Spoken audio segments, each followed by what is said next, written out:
Before we start today, a quick disclaimer. All views expressed are our own and do not indicate the opinions of any employers or clients for whom we work. The recommendations or advice given in this podcast may or may not be right for you, depending on the circumstances. Please bear this in mind before taking any action. Hello and welcome to Charting Tracks. I'm Chris O'Gorman and I'm joined today by my lovely co-hosts Amir Yaqub and Ben Hennessy-Garside. Amir is a producer, engineer, Grammy winner, co-owner of Bison Production Studios and director of Garnish Music London. Ben is a highly esteemed voice coach, a multi-instrumentalist, composer and producer, and also a music lecturer at Leeds Conservatoire, where he teaches on the popular music course, and in a previous life was an A&R scout as well. I'm Chris, and I'm a digital marketing strategist. I was formerly head of digital at Capitol Records UK and a digital manager at Sony Music. I now run a artist development, branding and marketing consultancy business where I help artists brand themselves online, which comes nicely into the subject of today's episode, which is Know Thyself. And what this is going to deal with, in last week's episode, we talked about laying the foundations and how an artist discovers their sound, puts the building blocks together for what their actual musical content's going to be. And now we're moving on to how the artist then takes that to a public audience, takes that to the world, I suppose. The areas we're going to talk about here are artist branding, artist identity, how an artist finds their identity, how it translates to actually marketing themselves, and how it relates to their music and how it relates to their audience as well. And when we were discussing this in our kind of pre-show thoughts, the idea of your true self and authenticity was something that kept coming up. And Ben, I know in your work with students who are early on in the process, this is probably something you deal with quite a lot, and I know you've got some interesting insights into it, into how an artist defines kind of who they are. You know, is it their sound? Is it their visuals? Is it their sort of lyrical content? Is it, you know, what they want to say about the world? Is it literally just branding and they see this area of music's doing well, so I'm going to make that type of music and that means I have to be this type of artist? What does authenticity mean? Because I think it's something we talk about quite a lot, where people say they connect to an artist because they're authentic. And I thought it'd be interesting to talk about what that kind of means, and specifically, you know, what it means to you two individually and how you see this with the artists that you work with. Do you want to talk first, Ben, just about how this kind of comes into play when you're working with developing artists? Yeah, sure. So the first thing, I mean, this is a really kind of sticky area. And the first thing I would say is that there are a whole host of different ways of looking at it. Yeah, I'm kind of a bit reticent to get involved in this. I'm like, we're talking about it and we need to. But the reason why I'm feeling a bit reticent to discuss it is because we still don't know whether true selves, as in real individual people, exist. Right. I mean, we talk about ourselves like we are one person. Okay. You know, so I'm talking here, like, forget the music for a minute. I'm talking about human beings as individuals. Where do they end and where do they begin? Right. It's there's psychologists, psychotherapists. They all have answers to that question. That's their domain. I'm obviously not one of those. So I have my thoughts and my ideas as they relate to music, and I'm happy to share them. But I just want to say that, like, these are just my opinions. I'm not a therapist. I'm not claiming to be one. I'm influenced by some of the work of some of them. Like we've already discussed before, you and I, Chris, Jung and Archetypes and these kind of things.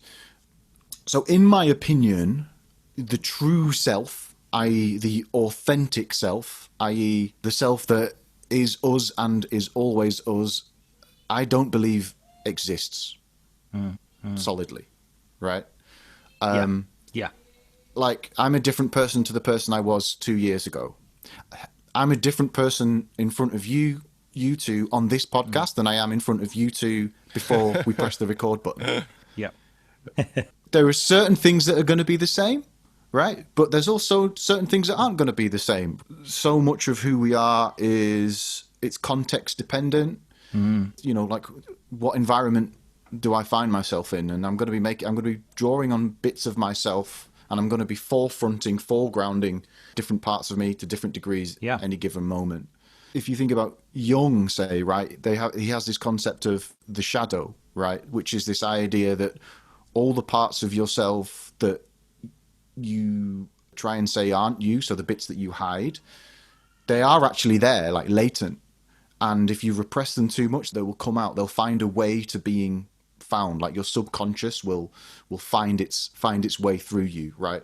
Now, I don't want to go too far down the depth psychology kind of route, because this is about music. But acknowledging that at some level we exist as individual personalities, but at another level we don't at all, and that there's a malleability about ourselves, is quite important when it comes to our music making and our performance. So be wary of just being you, okay? The question I'm going to ask is, if you say, well, I'm just me, well, I'm going to say, well, okay, well, who's that? Which person, right? Because I don't get to see all of you. So, okay, well, which bits then? And also the other thing is that this music, and it's a creative endeavor, right? So do you want to just do you? Or do you want to have some fun and try on some other things, you know? And plenty of artists have done that, right? Well, where do I start? Okay, so I mean, the first thing is people adopt a stage name, right? Yeah. Even David Bowie, right, isn't actually called David Bowie. But then David Bowie, as the stage artist, then invented Ziggy Stardust. Yeah, exactly. It's like Inception, right? It's like three levels deep of artistic creation. Now, you could argue that in the act of exploring what it's like to be a spaceman, David Bowie is touching on some kind of authentic truth. All of us have this explorer in us. There's probably times when we've been moving through life and we find ourselves in a kind of alien situation. So by taking on this, another Jungian term, persona of an alien, there is some creative exploration of the human condition. So I suppose you could say there's a kind of truth to that. But is it the authentic, real, honest, solid, just me being me truth? No.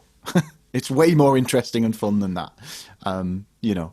And it's not fixed, like you say, at any point in time. So that makes me think, then, what comes first? Or, you know, is it an artist kind of feeling that they have a certain identity and a certain worldview, and they then make music that fits that? Or are they, and this is what I talked to Amir a little bit about as well, is like, because Amir, when you get an artist in your studio and you're doing a writing session with them, you're kind of at the early creation point of their journey, way before they come to me for branding and marketing. So is it already forming then? Is it the music that you're like, they get drawn to a certain sound, and therefore then the branding and the identity and the archetype comes afterwards?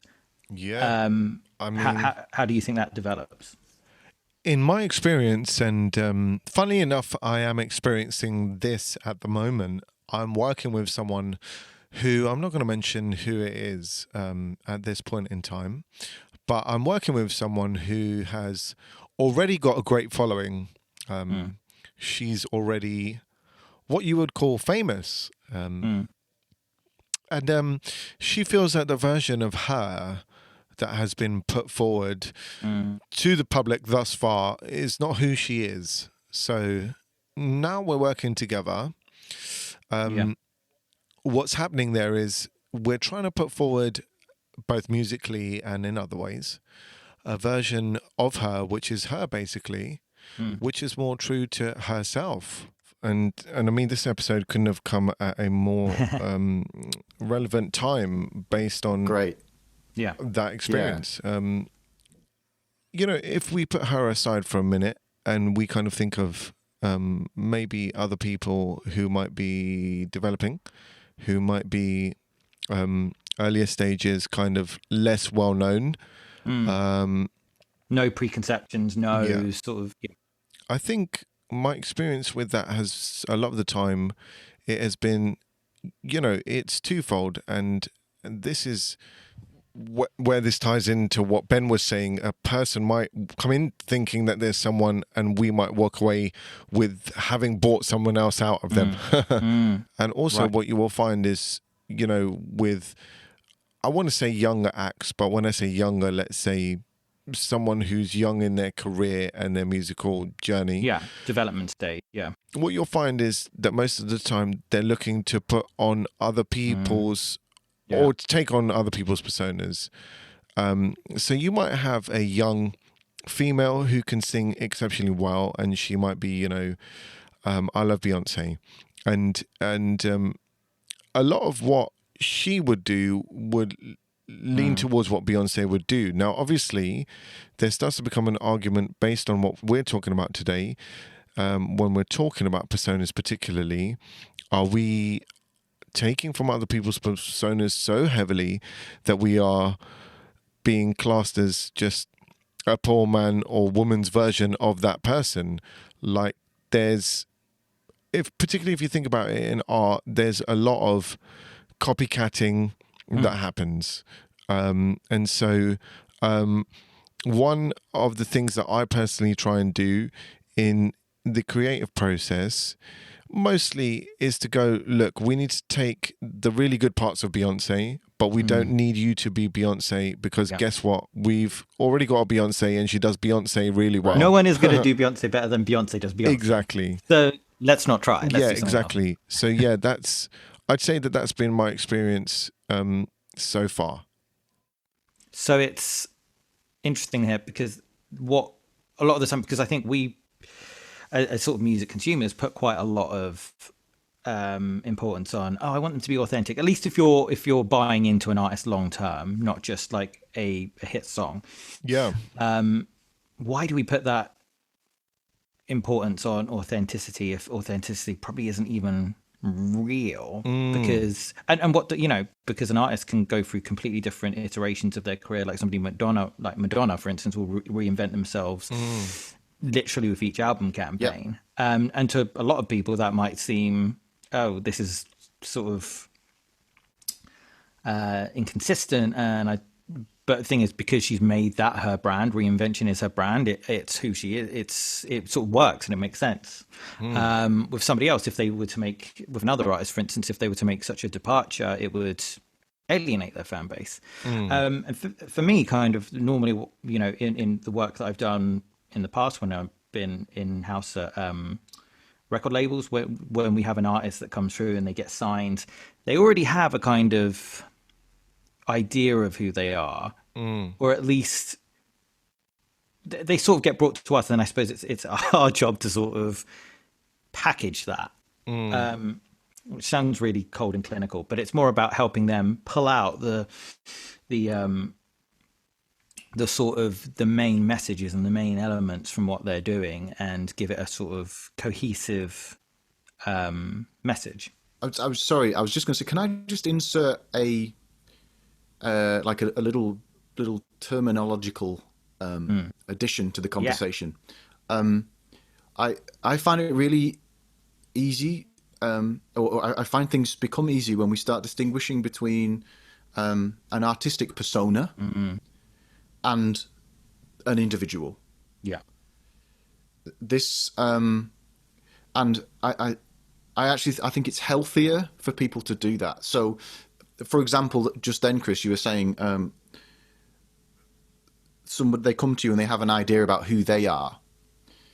I think perhaps a healthier way of conceiving that might be something along the lines of they have an idea who their artistic persona is. So they turn up with an idea of the act, their act, right? It is an act. It's a creation, yeah. And creating that distinction and acknowledging, right, the person that you are when you're sat on the toilet right, doing what you got to do, is very different to the person who's walking on the stage. Yeah. The you who's out at the club in the middle of the night, and you're hammered and you're dancing to music and you're screaming and shouting at your friends, telling them how much you love them, right? That's a different person to the person who's in the studio with the producer making their art, right? And that person's different from the person who's on stage at the beginning of a tour, you know, and you might choose to change up your show as the tour goes on. So it's this, And as your career progresses and on a different project. So, you know. So what is the relationship, do you think, then, between a personal self and a public self, between a personal persona? Like, does the personal persona sort of influence what the public persona is going to be, what the artist persona is going to be?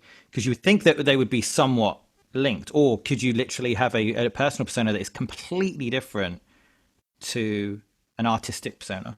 I love a Venn diagram. Right? So, just with that in mind. So this is true self, right? This hand here. For those of you who are listening, I'm holding one hand up. That's representing one of the circles in a Venn diagram. Okay, right? Yeah. And then this hand, this is the other circle in the Venn diagram. This is the artistic persona, right? And for some artists, there needs to be quite a lot of overlap, right? So that bit in the middle of a Venn diagram where you've got your two circles crossing over, that needs to be quite large, right? So themselves, like, or who they perceive to be their true self, plus their artistic persona, they feel like there probably needs to be quite a bit of overlap, right? For other artists, it's not even a Venn diagram. They're two completely different things, right? You know, or it's so, like, the circles are so far apart they're maybe not even overlapping at all. Yeah. Or they've just overlapping. You know, I mean, like, if you imagine Slipknot, okay, they're literally wearing a totally different mask to get on stage. I know they've started taking the masks off, like, more recently, but where Slipknot was Slipknot, you know, and there was a clown, and then there was, you know, there was the, like, kind of horrific characters that they were all playing, right? I'm guessing that they were not like that with their mum. Do you know what I mean? I mean, they might help. They might have been. Yeah. But I don't think they were like that, right? You know, I don't think... They weren't born wearing a Slipknot mask. They weren't born wearing a Slipknot mask, you know, screaming about, you know... And if they were, then that would be terrifying. Yeah, right. Now,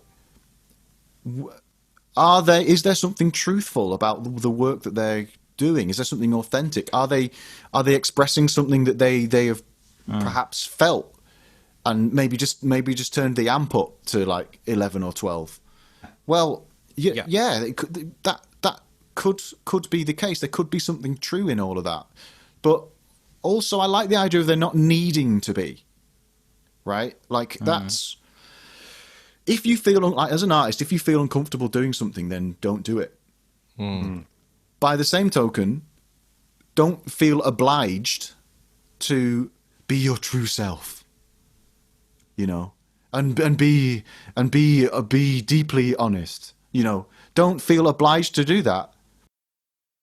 Because we talked about Beyonce a minute ago, and actually she's probably a good example for this, because she is this, you know, amazing performer, high energy, you know, she to the point where, you know, she's one of the biggest artists in the world, and she's sort of known for her high energy stage presence, but off stage she's an introvert. She's not remotely like, to the point where she created the Sasha Fierce alter ego to step into for those.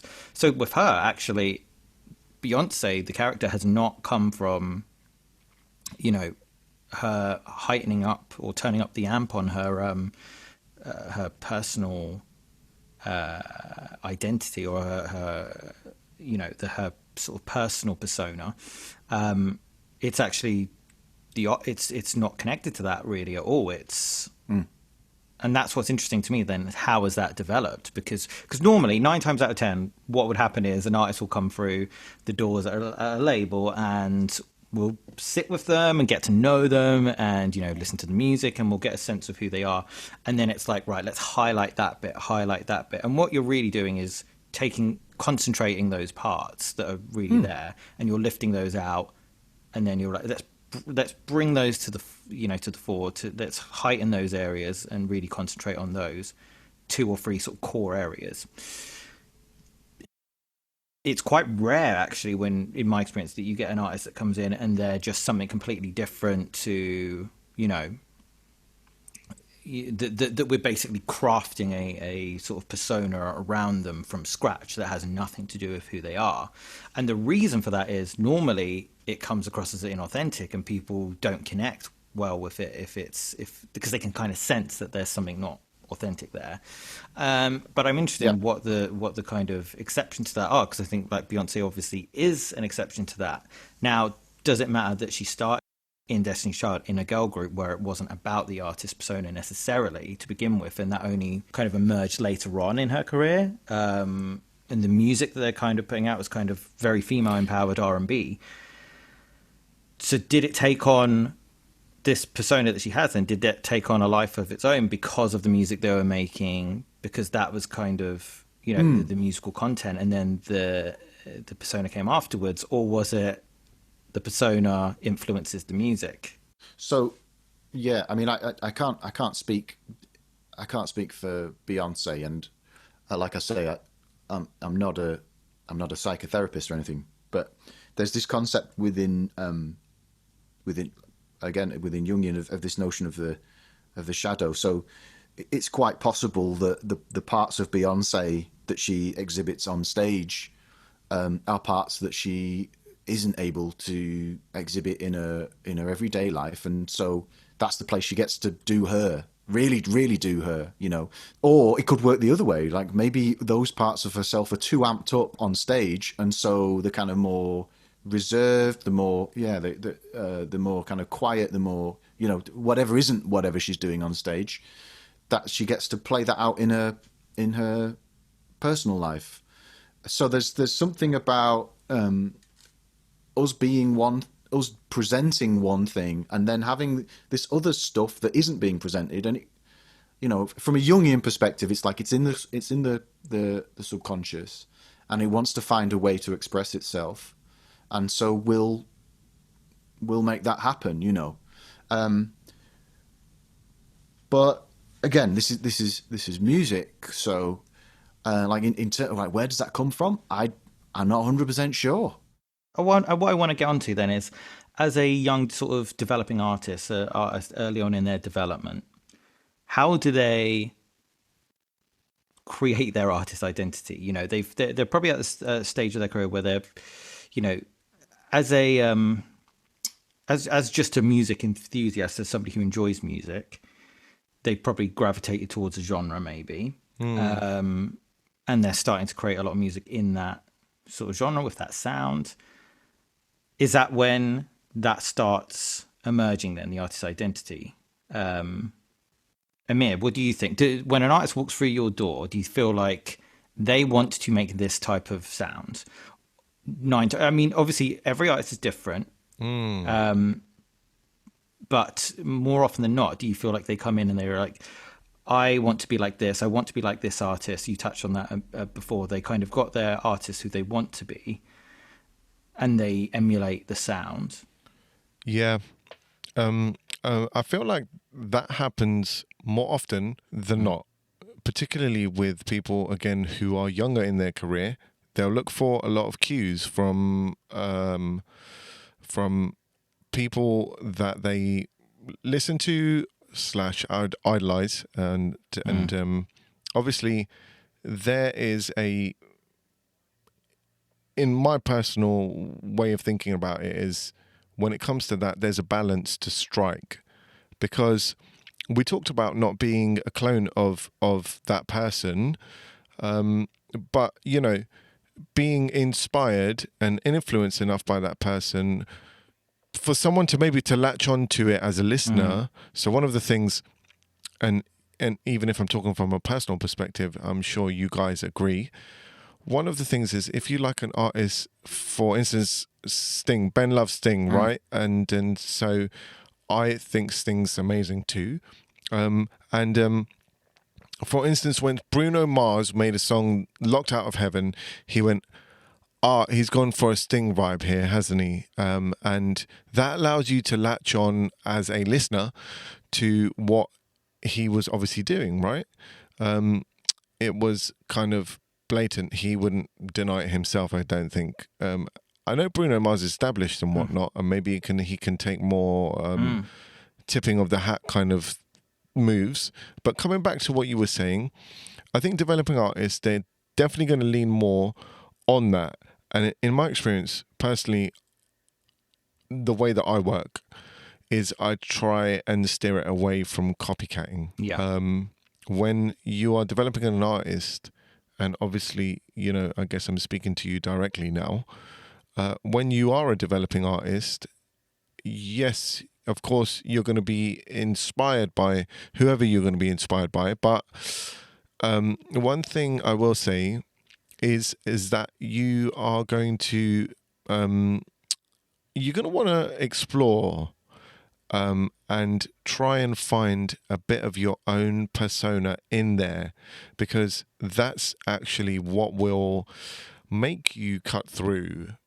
In my experience, like, yeah, everyone and their mum might love Beyonce and whatever, but it's done, I think the name that we talked about in our pre-show planning, and for me remains the most authentic artist perhaps that we'll see for a good few generations, Amy Winehouse. So she was obviously like heavily inspired by Ella Fitzgerald, Frank Sinatra, Donny Hathaway and stuff like that, and all of that came across in her music. But Amy Winehouse was Amy Winehouse, man. She wasn't anyone else. You can imagine the person who's talking to you on the record is the same person you would find in the pub down in Camden. Yeah. Oh yeah. Right? And that's an interesting example, actually, because I think that is a good example of when there's who the person is, their actual life. Yep. And her songs came from her life, and they were very autobiographical, very personal.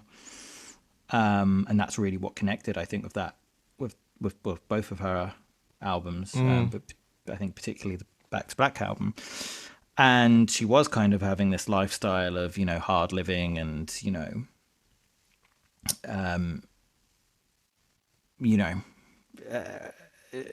heavy drinking and etc. And that was then taken, in my view, it was taken and became, and this is kind of where we start getting to a bit of a darker side of the industry, in that,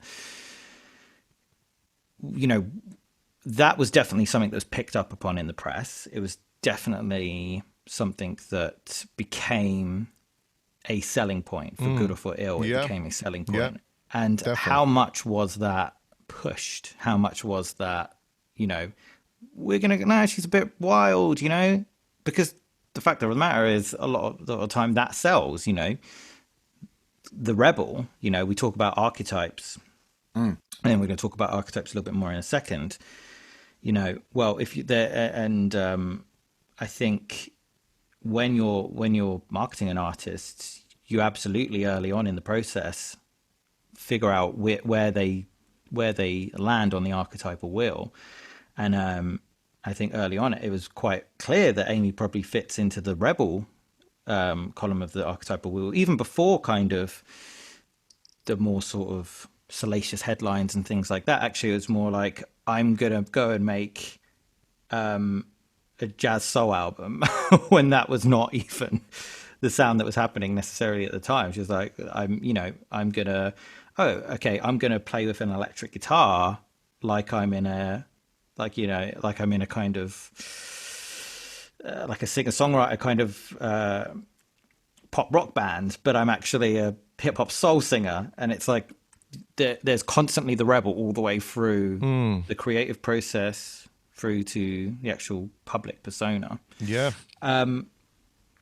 So on that, actually, I think let's talk about archetypes because Ben, you mentioned archetypes, and I've got a little slide that I'm just going to throw up, Cool. Slidey. and let's have a look.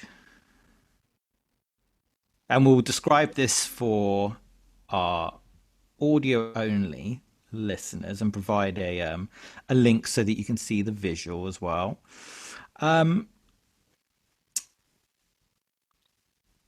So archetypes. What is an archetype? Nice. Now, I think from my perspective, when I get both of your perspectives on this, is that an archetype is essentially, well, it's kind of a bit of a cross between a personality type, it's a brand identity, is it a psychological profile? Now, Ben, you talk a lot about Carl Jung and about a lot of his work with defining the main sort of archetypes. But they even go back to before that, don't they? Sort of date back to even sort of Greek mythology, and even before that, you see kind of you know, goddess and god archetypes appearing again and again throughout history. So it's obviously something that is so embedded in the human psyche that it goes back so far. Yeah. So what are they, Ben? So because you know this area, I think, in a really interesting way. okay, so the archetypes for Jung are they're kind of they're instincts, right? But that present themselves, perhaps in dreams, perhaps in fantasy or whatever, that present themselves in specific forms. And when you go back through history and when you talk to lots of people, there's these images kind of appear right the way through. Jungians believe that there's a biological reason for this. They think it's to do with it's in your genome to see and respond to your it's like witness your own instincts in these ways, because the way that they arrive to us kind of as images is so uniform. So I say Jungians. Some Jungians believe that that's the way it is. Now I don't know whether that's true or not. What I do know is that the notion of the archetype, that there are these kind of long-standing, almost kind of characters or themes. Expected behaviors that arise in humans and in instinctual drives that turn up in certain ways.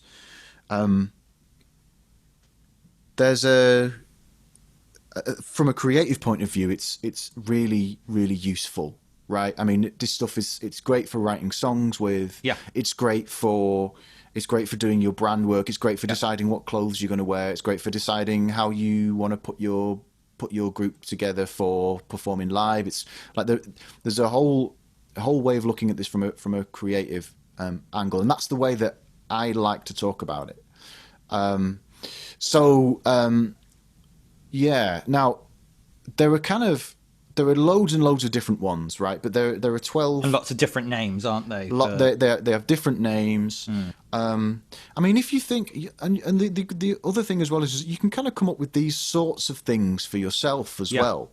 You don't have to just stick to the 12 that you've got on this, but there are these 12 that we have on this slide here are they come up quite a bit, and you can often find them.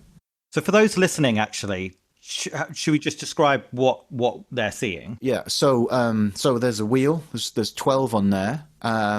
We've already talked about a rebel archetype, right? Amy Winehouse has got some rebel in it. I mean, entire genres live there too, right? Punk is kind of a rebellious genre. Yep. Yeah. Yeah. Rock and roll, right? And then within any given genre, you'll get people from within that genre who are more rebellious than others, right? Directly opposite, and because this is a good thing. Why this is why I like the wheel as well, right? Is because there's opposites as well as adjacents, right? So if you look directly opposite the rebel, you see the innocent on the opposite side. So, you know, for me, when I'm thinking of innocence as relates to music, I'm thinking of like early Kylie Minogue. Yeah. Yeah, true. Early Miley Cyrus, early Britney Spears. And then what happens with a lot of those? And then what happens? But this is the thing, like with Miley Cyrus is a brilliant example of a cross from one side of the wheel to the other. So she moved from the innocent and became the rebel. Rebel, yeah, exactly. And, you know, and from being a child star country singer to sitting naked on top of a wrecking ball. That video as well, like, is a really nice like way of looking for this rebel, because she's in Doc Martens, right? Yeah. She's wearing Doc Martens. Her hair's dyed and it's cut short where it was kind of long, and you know, so there's some punk actual referencing going on. But you know, so there's two. So we have the rebel and the innocent, and they're opposite each other. Like next to the rebel, we have the lover and the explorer, right? I mean, the lover, well, that's all over music, right? Especially pop. Opposite the lover, you have the hero. Then the other one that was close to the rebel was the explorer. Opposite the explorer, you have the sage, right?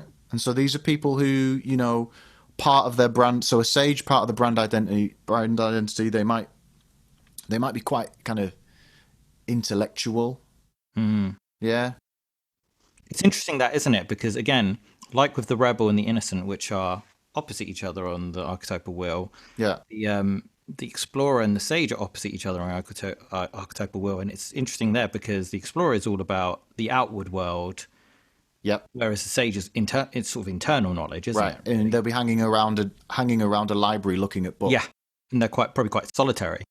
Right, and the explorer is out in the world finding new stuff. And almost, I would say, on that topic there, the sage might have already explored everything they had to. Well, that's a good point there, because does the explorer, like with the innocent at some point, will probably become the rebel? Does the explorer eventually become the sage? Yeah. Yeah, or maybe they hold both. I mean, yeah, and then near the explorer, there's the creator, right? Opposite the creator, there's the magician. Somebody like Prince, for instance, might be a magician. Or somebody like Lady Gaga, maybe, that's... Yeah, and the creator and explorer, I feel like Eno is hanging around that area. Yeah, Brian Eno definitely is. But then there's also something kind of quite alchemical and magician-like and sage-like about him too. Then you've got the healer and the jester, right? So the healer, I mean, who's a healer? I feel like Joni Mitchell's a healer. Healing music. The jester, you've got a bit of comedy, you know, Tenacious D. Weird Al Yankovic. Yeah. DJ Khaled. Right. And then near the healer, there's the regular girl or guy, right? And I think, and opposite the regular girl or guy, there's the ruler. But the regular girl or guy, I think a great example of that is Adele. I was going to say, I had actually written down Adele. Yeah. So, that's very much like, you know, there's something about like she's a kind of ordinary girl done good. Yeah. There's that going on. Done very good, may we add. The other thing with Adele as well, right? Quite recently, she's appeared a couple of times, having lost some weight, right? Like she's lost weight. There's something about the loss of the weight that shifts her from being a regular person to being somebody that all of a sudden is kind of wanting to, you know, if the reasons that she's doing it are to look good, right? There's a shift away from the ordinary and into the kind of the fabulous or whatever, right? And some people are really not happy about it. That could be for a whole heap of reasons. Could be for medical reasons. Maybe a doctor's told her. It's interesting, isn't it, that people have Some people have responded not well to that. Yeah. Yeah, just like with Miley Cyrus and the shift from the innocent to the rebel, there are people that are not like, they don't like that. What's gone on Yeah. there? And you think, why should it matter? Her voice is exactly the same. And, she's still the artist that she is. And she's still going to be a great songwriter and a great vocalist. Sure. So what about that? Yeah. Now, I personally Yeah. don't feel as strongly about that. Say the Miley Cyrus's shift from innocent to rebel, or from Adele being ordinary to something else. Right? Maybe there's a move to the lover there, or I wouldn't want to nail that down yet. But the Arctic Monkeys, right? When they first came out back in whenever it was 2004, when they started to become kind of more mainstream. When they first came out, there were these videos, and they were they looked to be like your kind of standard working class lads. There was something about the ordinary person about them, and there was something sage-like about them as well. Like the lyrics were very poetic and all that, and I felt that was a really nice combo, right? But then I remember I went to, I think it was Leeds Festival. I saw them live, and they turned up, and they'd moved from having kind of short back and sides, maybe kind of jeans or trackies. They'd moved from that to being like all mid 2000s indie, right? So skinny jeans and kind of like maybe leather jackets, and I wasn't happy about it. I was not happy about it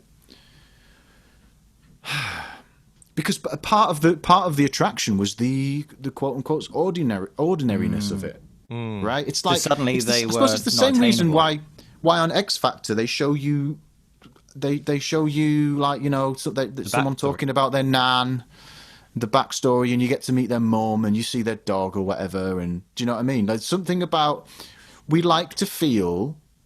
Well, there's certainly a part of me. I mean, some people aren't into it, right? Fine, but there's certainly a part of me that likes to feel, and we're back to authenticity again, right? Yeah. Likes to feel like there's something real about them, And when they stand on stage and they're all done up, and they're really sitting in a specific style, and they've gone out of their way to not be ordinary. It jars with what you. Yeah. Unless that's who they were to begin with. So, because say if that's, I don't know, somebody that's known for being, like somebody like Celine Dion, for instance, who's known for wearing a great gown and for,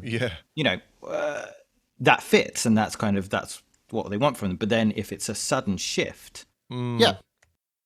And I am a fan as well, right? Yeah. Like, there's no reason why you need to, as an artist, run around chasing me and worrying about moving necessarily from being ordinary to not being ordinary.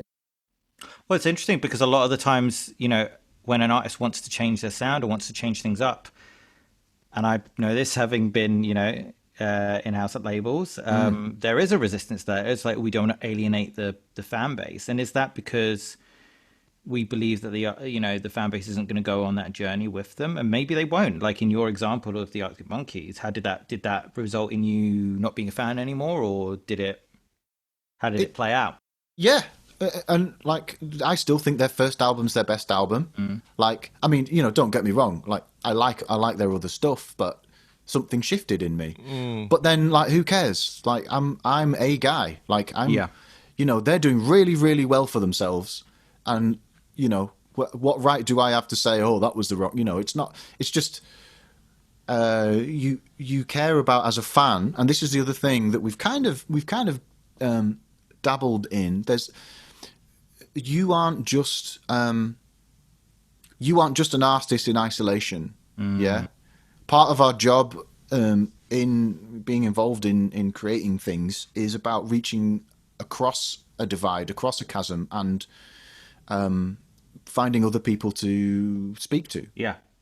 And I think that's an interesting thing there, because what you just said there is like, because there becomes a point where your archetype becomes then about sort of your brand identity and who you are, and that's how people see you. So for instance, we've got another visual on the screen here for those listening, and it's got our archetypal wheel again, and it's got the ones that Ben mentioned, the 12 core archetypes: the innocent, the hero, the regular guy slash girl, the healer, the creator, the explorer, the rebel, the lover, the ruler, the jester, the magician, and the sage.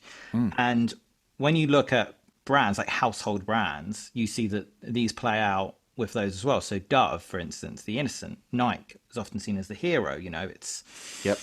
Just do they're it, get up, go and just fix do it. Yeah. it. Exactly. Heinz, it's kind of seen as, a good old Heinz beans or ketchup. It's the regular, it's the everyday. Yeah. PG Tips, the healer. It's kind of, a bit of tea and sympathy. Oh, come on, I'll make you a cup of tea. It's Yeah. Apple, as in Apple. Macintosh. Apple Mac, yeah, as in Right. Apple computers. The creator, always seen at the forefront of innovation and design. North Face, they're all about it's outdoor wear. It's go and climb that mountain, go and go on that trail, go on that trek. Harley Davidson kind of known for being outlaws and rebels and not living within the normal confines of society. Chanel is kind of all about romance, so it's a lover. Rolex is associated with this sort of power and status. So the Look at ruler, that icon there.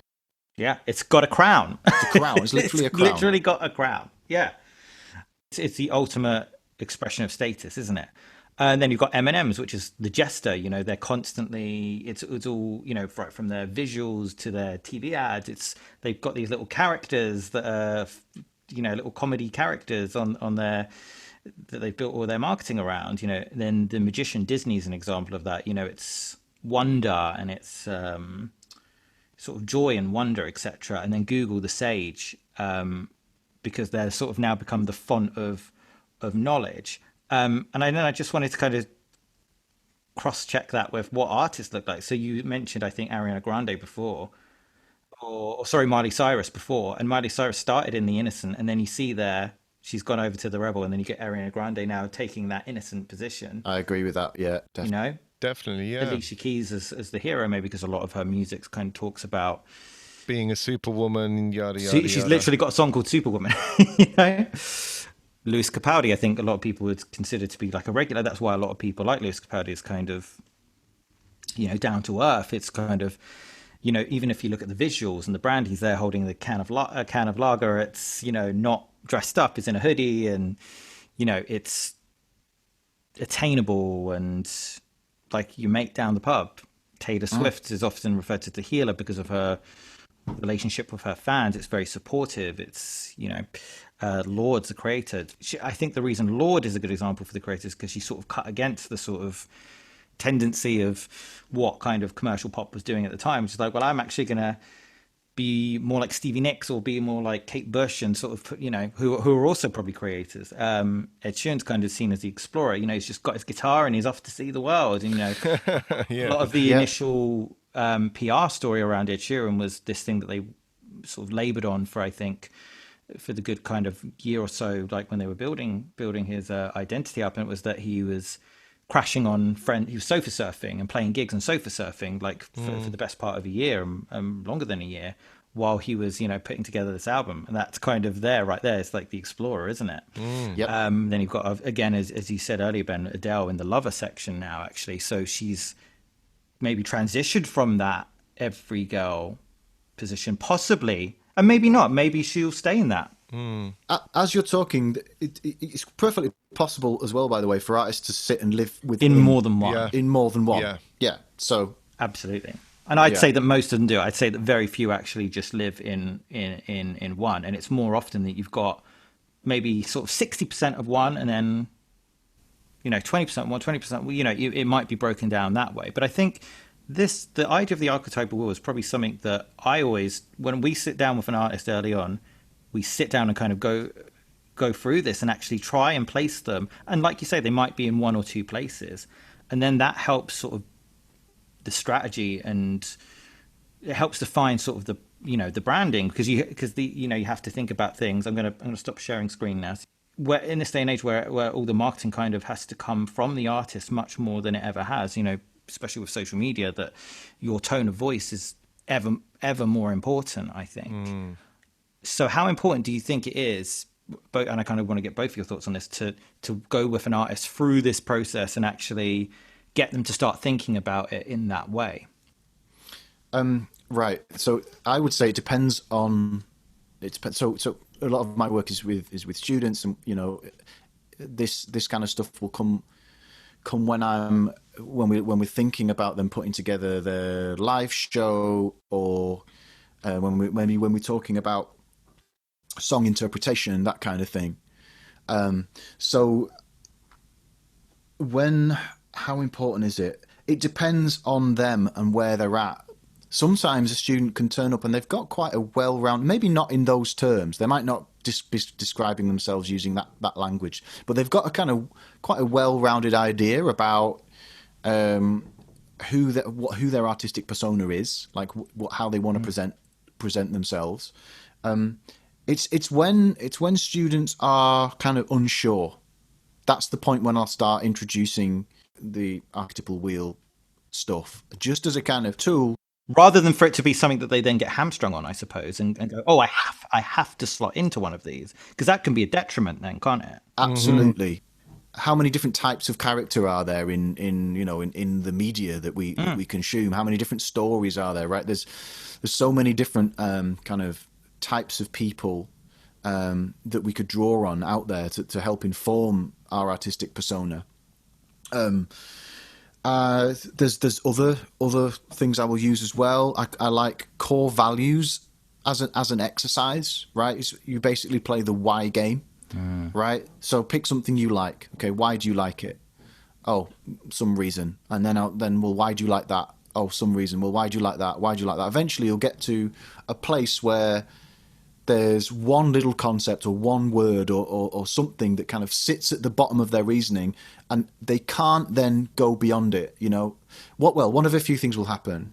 Either there'll be like a little loop. Okay, so maybe we start with what's your favorite food, and then they say, I don't know, cheese, and then you say, well, why do you like cheese? And they say, well, because it's tasty. Well, why do you like tasty things? Well, because X, Y, Z. And you get down to the bottom, and maybe at the bottom of that, the two values that arise are love and joy or something, right? I don't know. And then you might be saying, well, why do you want joy in your life? Or why do you like joy? And then they say, well, because the happier I am, it means the more loving I can be. Or why do you want love? Well, the more loving I am, it means I can bring more joy to other people around me. So then you get these little loops. That's one way. And another way of knowing that you've hit a core value is you just can't answer the question. Like, well, why do you like joy in your life? Well, what do you mean? Why do I? It's obvious, yeah? So if a student gets to a place where they're just like, well, it's obvious, I can't answer that question. That's just it's clear why you would want more joy in your life, right? Okay, yeah. Well then we know we've hit on a core value of joy, because it's a reward in and of itself, isn't it? The other thing that can happen too sometimes is that people start getting all biological and anthropological about it. So they say, oh well, joy is an emotion felt by human beings to help support the mating, or helps them go and find healthy food, right? You've hit a core value, yeah? So that notion of a core value, like we all have them as individuals, but there's a nice question to ask, which is, well, what are the core values of my artistic persona? Right? Now, your as an individual, as your true, quote unquote, true self, your core value might well be love, right? But you might want to toy with the idea of having an artistic persona whose core value is hate. How does that change the way your artistic persona presents themselves? How does it change the way you dress up, the music you make, the way that the photographs you want taken and placing, how you move around the stage, right? How you form your words as a vocalist, or play your instrument, So core values is another great one to toy with, right? Now, do core values exist? Like, as an individual, do you have a set of core values that you hold on to throughout your entire life that never change? Well, I doubt that. Nonetheless, it's a fun tool to play with in the construction of an artistic persona. So I'm sorry. I know it's different to the archetype, but it's another little tool that you can play with an artist to help them find what it is that they want to say and the way they want to say it. And how conscious do you think it is? Because like somebody like Bjork, for instance, Right. where where would you put her on the archetypal wheel? To me, she's a creator. Yeah, Creator, definitely explorer. Yeah. Yeah. Somewhere there. But there's also something sage-like about her as well. Like she did that album where she was playing with electricity, wasn't she? So there's a kind of quite a scientific piece to some of her work as well. And she did one where it was all bit of instrumentation on it was just sample. It was her going out and recording samples in nature. Ah, right, yeah. That's exploratory then, yeah. Yeah, so it's really exploratory. But then there's an element of her live shows that's the magician, because she's there in these very almost costume. It's not even started, it's almost costuming, actually. Yeah. And that's kind of part. But it's interesting because maybe those things are all, if you're a magician, you also tend to be a bit of a creator as well. And you tend to be. I would agree. That these things will overlap. And actually, you're gonna have a big chunk of one of those other archetypes. So it's almost like a personality type as well, I suppose, isn't it? That very few people are just one personality type. That's it. You've got X amount of this personality, X amount of this, and they're a blend. Yeah. Yep. And it's almost like, I suppose, for artists, maybe rather than thinking about it as this really rigid thing, it's more these are ingredients. Right. Yep, absolutely. And just on as the question you asked about Bjork, well, I've no idea how aware she is of her process, whether the stuff just comes to her, right? But if Bjork walked in a room and wanted to work with me, I would not lay out an archetypal wheel for her, I don't think. Like, she knows exactly what she wants to do, and it's just, if she comes with a question, and she's like, but I don't think Bjork would, because that's certainly where she is now. Yeah. If at the start of her career, maybe that would be different, yeah. Sure. I mean, she might come to you, Chris, and be like, so I have this brand. This is me. This is who I am, and we're on the lookout for partnering with some other large, like, non-musical brands. So like, I don't know, Heinz wouldn't be such a good fit for Bjork, I don't think. Partly because of what we've been talking about, right? Maybe when it's outside of the musical realm, then maybe this stuff might be useful for Bjork. But I don't know. I don't know what her process is. In this day and age, actually, when artists, and we'll talk about this in one of our next podcasts in a little bit more detail, about the industry and about revenue streams and things like that. But in an age where artists are seeing depleted revenue streams, or at least having to be much more creative about how they make their living, brand arrangements and brand deals, I won't even say brand deals, that makes it sound so transactional, but brand partnerships are the kind of things that actually brands need to think about, whether it's like, Lipton iced tea supporting, sponsoring their tour or whatever it is. Lots of other iced tea brands also but it might be that, there'll be when you have a sort of level of success and awareness as an artist, there will be a point where that is now a consideration, and being able to think about yourself in these archetypal ways can actually be a helpful. You're going to know, well, that brand's definitely not going to fit for me. That brand will. So it's a tool that you can use at the start of your creative journey, but then also later down the line potentially to know what kind of brand is going to fit. And I think this is the thing, because once we've launched an artist, we want, or when even actually before that, when we're in the process of launching them, from a marketing perspective, you want to be able to really simplistically say who they are. When we were, launching Sam Smith, it was the love child of Boy George and Adele. That was it. And it was that simple, and that is the core strategy. So already, we've got a bit of the lover in there, we've got a bit of the every person in there, we've probably got a bit of the magician maybe in there too, and certainly the creator. But then you really need to harness that down into what the audience is gonna connect with. And it was the lover that really connected with everything because they're love songs. The album is about heartbreak and love, and that became sort of the core message, but then became the core artist brand because there's a point where it becomes bigger than you, and it goes on into the fan base, and it's almost it takes on a life of its own because now you have a fan base. You've gone through the process, you've defined who you are as an artist, and that's now in your lyrics, it's in your stage show, it's in your outfits, it's in your visuals, and it's now out there in the world, and that's who you are. But now you feel, oh, I'm second album now, and I kind of want to do this now, and I feel like that's not me anymore. And that's when you then there's a tricky road to navigate. Then how you do because like you said earlier, Ben, with your Arctic Monkeys example, sometimes people want you to be fixed in that. You don't want to alienate them, but then you need to be able to grow as an artist as well, and that's a tricky area, and that's something we'll probably talk about a little bit more. And I suppose musically, Amir, that comes back to you because you'll know who they are when they come back to you for the second album, and they're in the process of writing, and they've got some songs down, and it's like, oh, this isn't what I thought. And you mentioned you're in a repositioning phase, actually, with an artist at the moment. Yeah, so essentially that's what we are doing. We are repositioning the artists because they haven't released music for a little while. And actually the last song that they released was bloody huge, right? So there is, and it's so funny because I know you guys particularly through the work that you've done, Chris, on the marketing, Ben on education, and just generally being the explorers that you are. I knew that you have this archetype wheel up.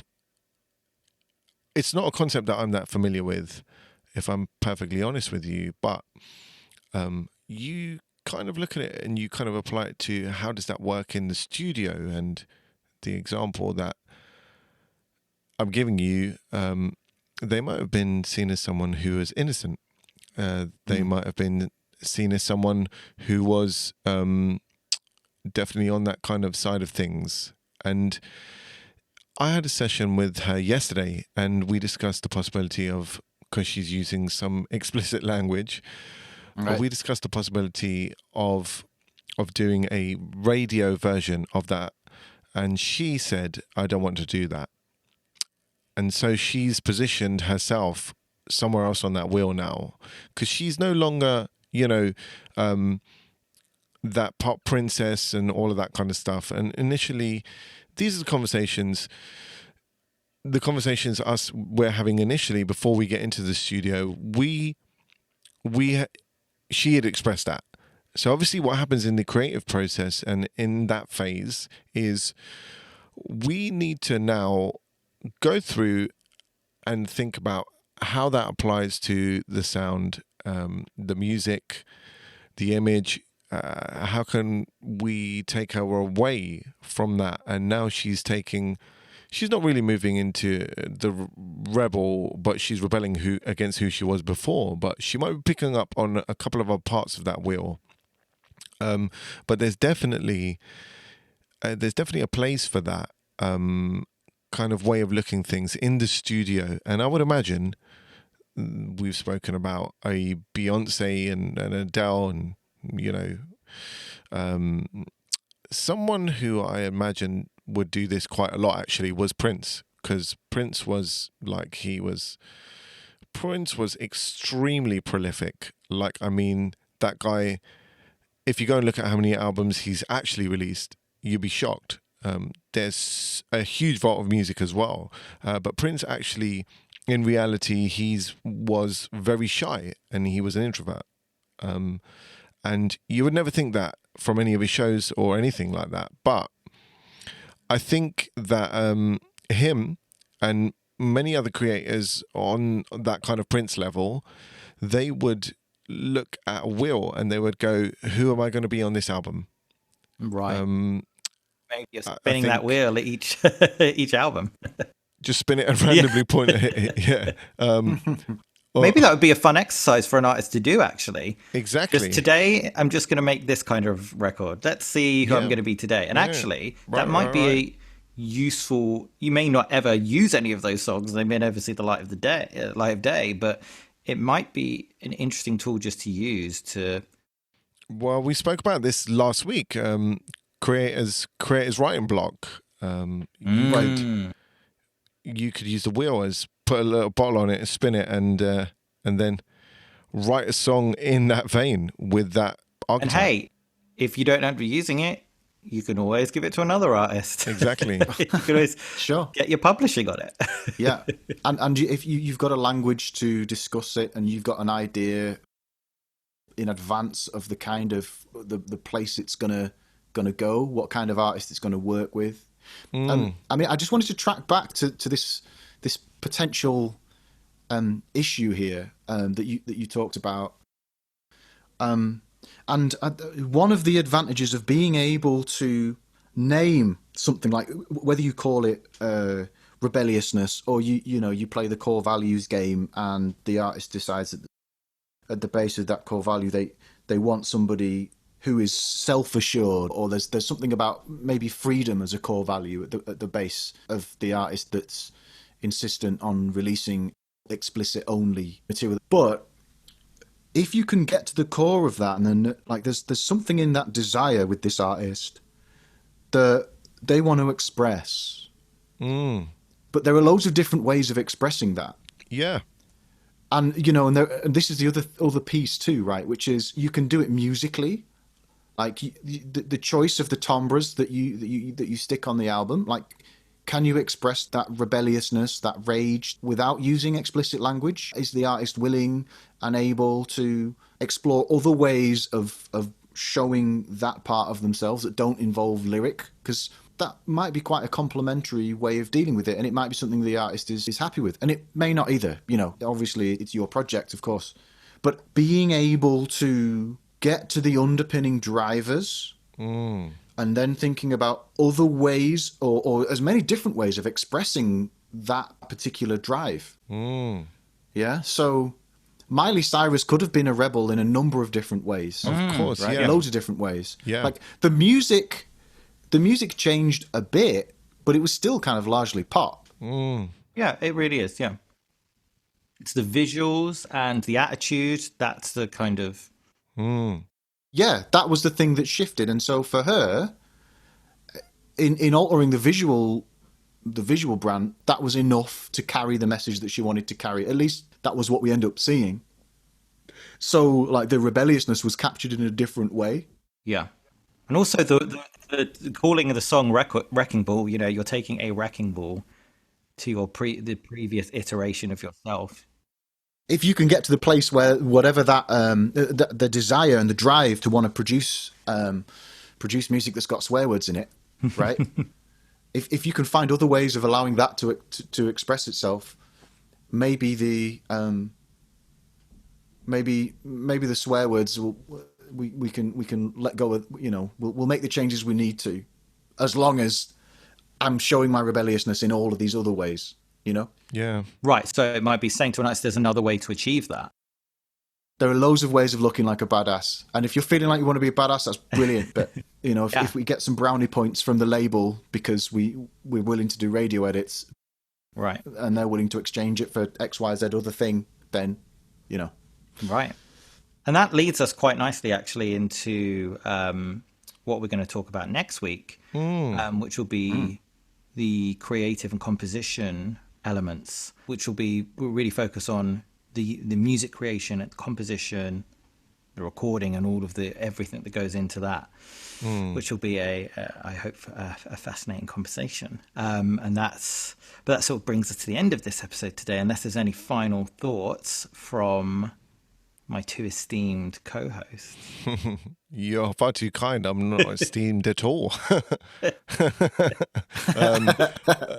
I would just say that, my final thought in this is I think that many of the guidelines that have been laid out via using archetypal wheels and kind of defining your core values, they're loose guidelines for everyone, I guess. and it's good to have those as something that's there, that is a tool that you can actually use to know yourself, but also know yourself as an artist.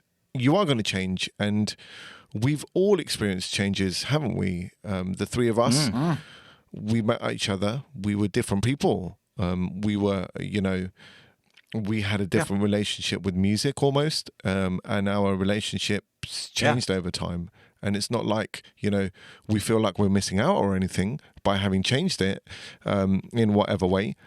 And I think that's the important thing. Knowing yourself is knowing also that you are going to change. That's the thing. It's who you are at that moment. Yeah. As Jennifer Lopez once said, "This is me then." If you're a Jennifer Lopez fan, you will get that. If you're not, you won't. What about you, Ben? Any final sort of thoughts on that subject? Yeah. So just one last few things. I wanted to just reiterate that the distinction between oneself, like one's true self, and the artistic persona. They're always separate. Even if we might trick ourselves into believing that we're being our true selves on our in our music, right? But you're always choosing who you want to present, which parts of yourself you want to present. And you also have the freedom to go places where your true self wouldn't want to go. And that's part of the fun. That's what creativity is. So, yeah. And maybe that's where the best art comes from. Yeah. Yeah. True. Absolutely. Well, so on that note, I want to thank you for listening. We have been Charting Tracks, and you can listen to this episode and our other episodes on all good places where you get your podcasts. And you can also follow us on Facebook, Twitter, Instagram, YouTube, at Charting Tracks. And there you'll also be able to get the show notes where we will make available the archetypal wheel and those visuals, so you can have those as references. But until next time, thanks for listening. We've been Charting Tracks. Bye. Bye.